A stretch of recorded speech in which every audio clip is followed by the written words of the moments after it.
Hello, नमस्कार. Healthy life या YouTube चॅनलवर आपणा सर्वांचं खूप खूप स्वागत. आज आपण बघूया एका आईची कथा. भक्ती, मेंदू आणि बाळाचा अद्भुत प्रवास त्या कथेमधून आपण जाणून घेणार आहोत. ती माझ्या क्लिनिकमध्ये आली होती. 7 महिन्यांची गर्भवती होती. डोळ्यात काळजी आणि मनात असंख्य प्रश्न. ती म्हणाली, मॅडम, मला खूप भीती वाटते. मी शांत राहण्याचा प्रयत्न करते आहे, पण मन सतत नकारात्मक विचार करत राहतं.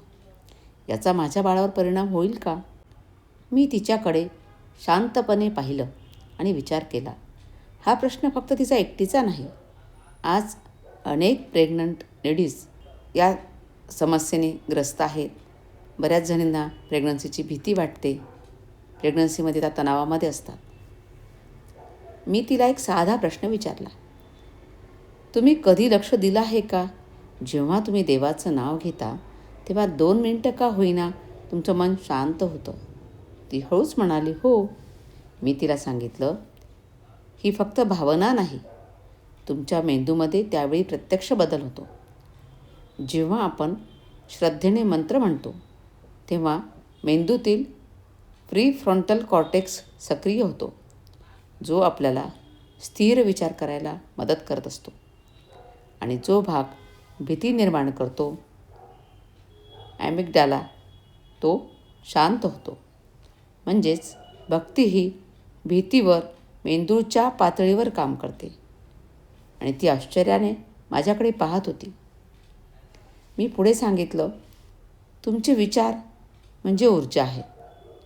जेव्हा आपण भीती असतो, म्हणजे जेव्हा आपल्याला भीती वाटते, तेव्हा मेंदू हा बीटा वेव्हजमध्ये असतो.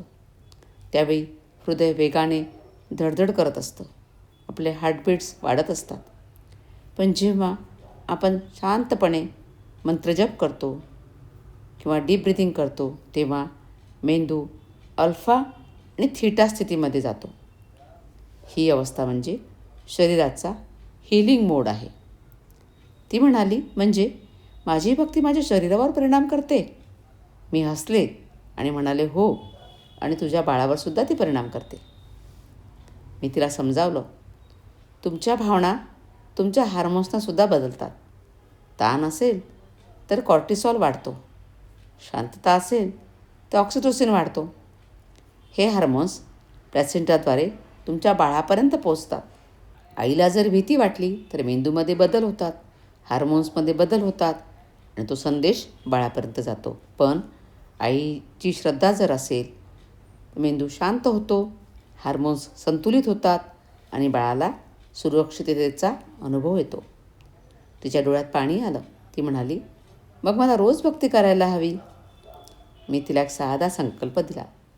दररोज फक्त 10 मिनिटं फक्त श्वासावर लक्ष ठेवायचं, डीप ब्रिथिंग करायचं, 108 वेळा आपला आवडता मंत्र म्हणायचा आणि झोपण्यापूर्वी 3 कृतज्ञता वाक्य आपण उच्चारायची.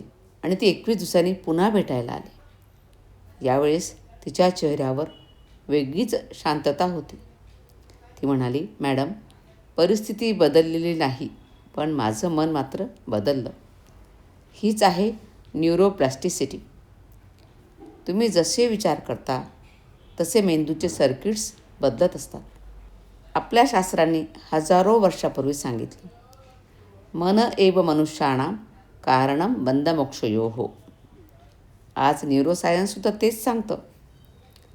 भक्ती म्हणजे अंधश्रद्धा नाही, ती मनाला स्थिर करणारी प्रक्रिया आहे. जेव्हा मन स्थिर होतं तेव्हा मेंदू संतुलित होतो आणि जेव्हा मेंदू संतुलित होतो तेव्हा शरीर उपचार करायला लागतो. ती आई आज एका गोड बाळाची आई आहे. ती म्हणते, मी माझ्या बाळाला सर्वात मोठी भेट दिली, ती म्हणजे माझी शांतता. भावी मातांनो, तुमच्या भक्तीचा परिणाम फक्त तुमच्यावर नाही, तो पुढच्या पिढीवर सुद्धा होत आहे. भक्ती म्हणजे विज्ञानाचा शत्रू नाही, ती त्याची पूरक शक्ती आहे. हे आपण समजून घेतलं पाहिजे. आजपासून फक्त 10 मिनिटे भक्ती करा. कदाचित तुम्ही तुमच्या मेंदूला, तुमच्या शरीराला आणि तुमच्या बाळाला एक अमूल्य भेट देत आहात. धन्यवाद. हा व्हिडिओ जर तुम्हाला आवडला असेल तर भावी मातांपर्यंत नक्की पोचवा आणि एक लाईक द्या. आणि तुम्हाला यावर काही कमेंट द्यावी वाटली तर कमेंट जरूर द्या. आणि या चॅनलला सबस्क्राईब करा. पुनश्च धन्यवाद.